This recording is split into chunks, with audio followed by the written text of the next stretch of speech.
Now, recently, there has been a bit of a resurgence of the idea that nurture might actually play more of a role than envisioned under Chomsky's universal grammar hypothesis.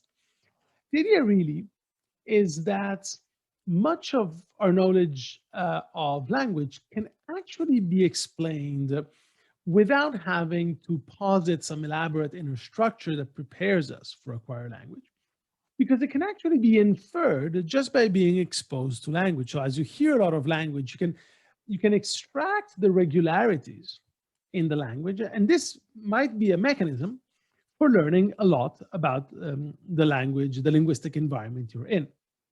So on the one hand, it's slightly reminiscent of behaviorism, meaning there too, you're learning something rather than having it innate. But it's very different from behaviorism, because in behaviorism, the idea is that you get punished or rewarded into certain behaviors. Whereas here, our brains are just very good at detecting patterns. And in language, we do exactly the same thing. We just detect patterns. And the idea at the heart of this is called statistical learning, the process by which you can acquire information about your environment, in this case, your linguistic environment, essentially by extracting, its structure or extracting its regularities. Now, Jenny Safran and Aslin have been at the forefront of this. And here's how you can study this. So your participants would be some infants. And what you do is you play to them a long series of syllables. But the series is constructed in a certain way.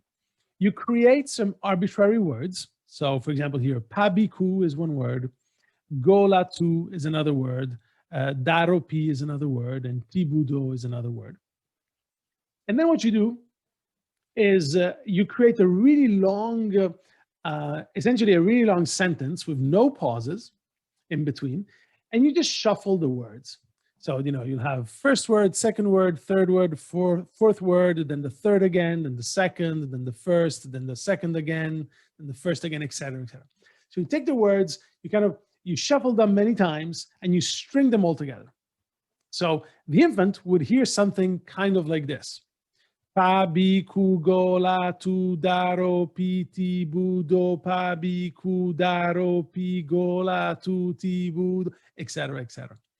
And I purposefully use this robotic voice because that's exactly what their stimuli sound like. So the important aspect, there's no pause in the message, okay? But from a listener point of view, there's only one thing that defines what could be a word and what can't be a word. And you can learn it through statistical learning. What makes pabiku a word? Well, the fact that after pa, you always get a B. And after a B, you always get a ku. But after a ku, sometimes you're going to get the next word two. So you're going to get a go after ku. Sometimes, if the third word is followed by if the first word is followed by the third, you're going to get pabiku daro pi. So sometimes after ku, you're going to get da. Sometimes after ku, you're going to get ti, et cetera, et cetera. So the idea is that the child, just by being exposed to this long, pauseless string of syllables, slowly notices that some syllables always follow each other, like pabiku. Other series of syllables, like kugo or kuga, or excuse me, kuda or kuti, don't always follow each other. And so that is one way of learning what is a word and what is not a word. If they always follow each other, it's a word. If they don't always follow each other, then that must be where the word ends. This is the idea of statistical learning, being able to slowly infer that even though you don't hear any pause, just because of the frequency with which things occur, you can sort of infer that after ku, there has to be a boundary. So this word happens to be pabiku, and then there's got to be a boundary, et cetera, et cetera. So once you play these stimuli to an infant, you then play for them either a real word, like pabiku or golatu, or a part word. So a word that would have a chunk of one word, a syllable from one word, and two syllables from a different word. like tudaro, or maybe kugola. And so you would play both of these, this being a real word, pabiku, and tudaro being a made-up word. Well, in these stimuli, a test, a pseudo word. And then you see if the children react in the same, if the infants react in the same way to these two types of words, to real words or non-real words, according to this to these stimuli. Turns out, children actually treat differently the series of syllables that were words in this experiment from those that were not words. They typically just listen more to the non-words. The idea being that, you know, they're novel, they're different, they're unexpected, and so they listen more to them. What is important is that they seem to systematically respond differently to to words that, you know, that were words statistically speaking in these stimuli, and words that were not words statistically speaking in these stimuli.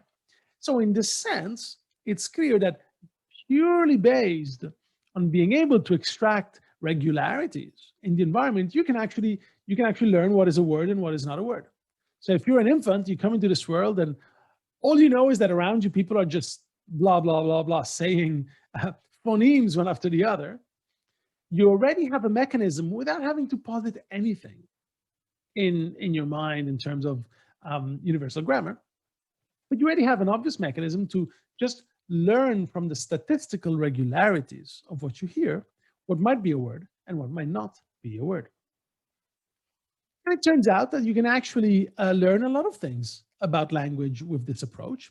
What we saw is word boundaries, so tell where one word starts and a word ends and where a new word starts. You can actually also learn grammatical categories, meaning you can learn that something, that two types of words have serve different functions and have different purposes inside a sentence. So for example, something like nouns versus verbs. You can also use this to actually learn relationship between word and reference. So that means a relationship between a meaning and an arbitrary symbol, like the word dog. And you can actually use this to learn simple grammatical rules, such as repetition patterns. Learning, you know, under what circumstances can you repeat a word, and, you know, when can you and when can't you? So from this point of view, very clearly there's good evidence that we can learn a lot about our language without having to posit any type of sort of inborn systems specifically for language. However, there also are some instances that seem to argue against or slightly disfavor this idea. First, it's not straightforward to go from these very simple examples of grammatical structures, such as simple repetitions. It's not obvious how to transition this type of statistical learning towards much more complex syntax. Second, there actually is very good evidence that children, given just one good example, can learn associations between word and referent, meaning between a sound and a meaning. Meaning that they don't need to accumulate the evidence of something. Sometimes one good example is all that they need. And in fact, in certain studies, as they accumulate evidence, they actually learn less. Also, it has to be admitted that a lot of these studies are done in a very artificial and ideal training condition, meaning children are exposed, or infants are exposed to really an ideal condition of the input, but that's not what children are typically exposed to. And it's interesting to see that there now are more naturalistic experiments and data that are emerging.